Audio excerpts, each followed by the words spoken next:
Today we are working on the 2010 Chevy Cobalt. It has a transmission line leak. So that is on the driver's side of the car, connects to the driver's side of the radiator, and as you can see, it's wet down here from this line leaking. I already did the radiator hose thinking it was that, but we're still leaking. So we're gonna do the transmission line and we'll show you how to do it. So I went a little Rambo on this and started pulling stuff off without recording, but basically there's an upper fitting for the transmission cooler line that attaches to the radiator, and it's, you can't really, okay, so there, that pops in, but there's a fitting that has these little clips in them, and you basically get a pick behind the clip and pop it out. It'll go flying somewhere and you'll have to find it, and that releases those fittings. So the top one you get from the top, the bottom one you can get from right under here. Just come at that clip right there. And we're gonna unscrew the fitting into the radiator because I think that's what's leaking. There's an O-ring, so we'll get that off and tell you what size that is. We'll get them both off and replace those O-rings and the line because I don't want to come back in here ever again.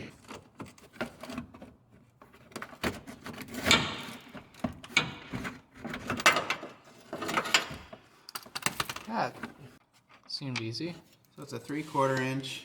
We're gonna replace the O-ring on the top and bottom fitting, and we'll put fresh line on. Line plugs in like yeah. You put the E-clip on, and then you put this plastic retainer on top of that E-clip. So we got a 10mm onto this stud right here, or bolt. We're just gonna crank that guy off, and it's loose. And replace this whole line.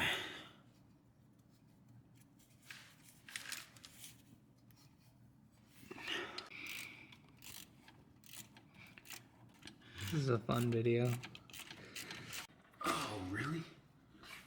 Man, where did that nut go? There we go. Oh, pan.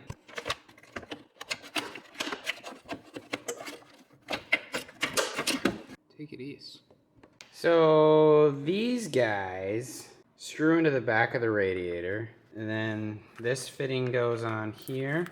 So there's an O-ring where it threads into the radiator, and then there's an O-ring inside here where that pipe fits in. So we're gonna replace both of those O-rings, replace the line. So basically you thread this into the radiator, you put the line in, and then you put your clip on, and that is how these function. The clip retains the fitting on here. The O-ring on the inside prevents transmission fluid from leaking out, and then this also prevents it from leaking out of that seam. And then this retains that clip, this little plastic guy here. So we gotta go get some O-rings for this fitting and the top fitting, and we'll be on our way. So we're trying to take this O-ring off the outside, so what I'm doing is taking a pick, trying to dig it out. Probably don't want to mar up these surfaces too much, but if it leaks, you can always replace the fitting. So once I get it out like that, I come in with a flathead, push it the rest of the way, because the 90-degree, this guy won't jam in there, so you jam it, get your fitting out, and now we've got these old O-rings that we kind of want to get matched up with this general kit or whatever, this general size O-ring kit. So we're just gonna see, okay, that one's a little bigger. Maybe it's this one that's closer. And I guess since this is going on the inside, I feel like as long as the ID is small enough, and the ID on this one looks small enough, and it's a little oversized on the outside, it should compression fit pretty well. As long as you can get it in there. As long as I can get it in there. You gotta practice getting it in every once in a while.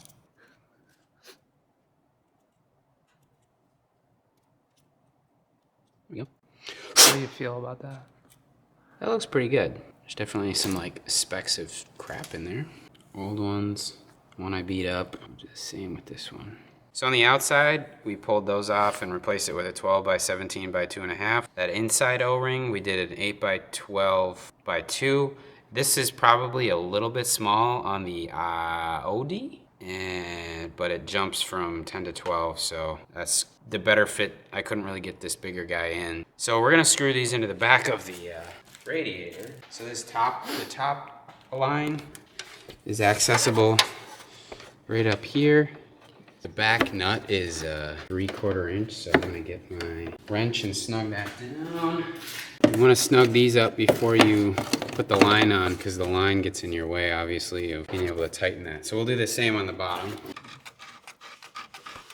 And that 3/4 on the bottom. Get the splash guard out of the way.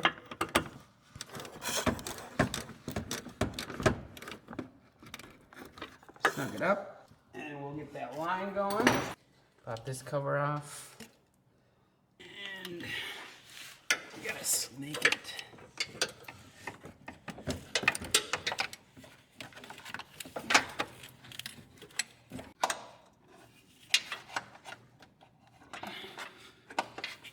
Just try to push that on as best we can. Get this lower line in right here. But make sure our retainer, what happened to that retainer? It's under your... No, not that guy. The black one that fell on the ground. Oh, I don't know. It's under your shoulder, I think. There we go. We want to make sure this retainer capture our little E-clip guy. So we want to make sure the retainer is in place. Push that in. And now we'll press our E-fit in.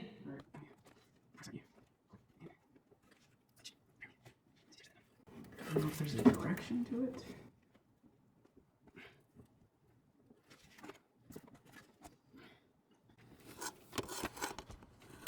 There we go. Oh, of course it's right as I like turn the camera off.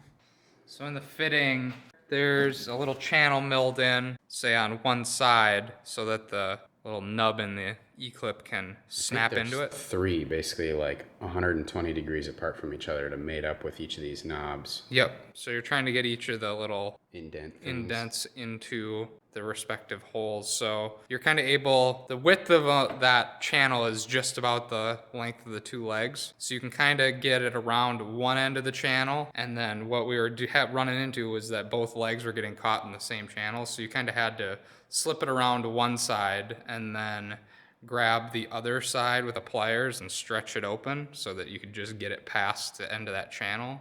And it sits down real easy.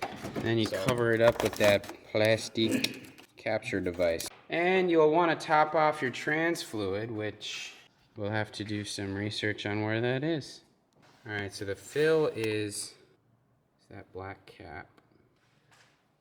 And Right Dan's here. saying you fill it until It leaks out of here. it leaks out of that. on the side. It's on that guy. We're doing a transmission fluid flush and filter change, so this whole pan's coming off. That'll be another video. This bolt right here, you essentially loosen, and then as you fill the transmission fluid, it gets to a certain point where it, raises up to start dripping out of here, and when it starts dripping out, that's when you can tighten it back up and know that it's full. And you want to make sure when you're setting or you're filling it that it's warm as well.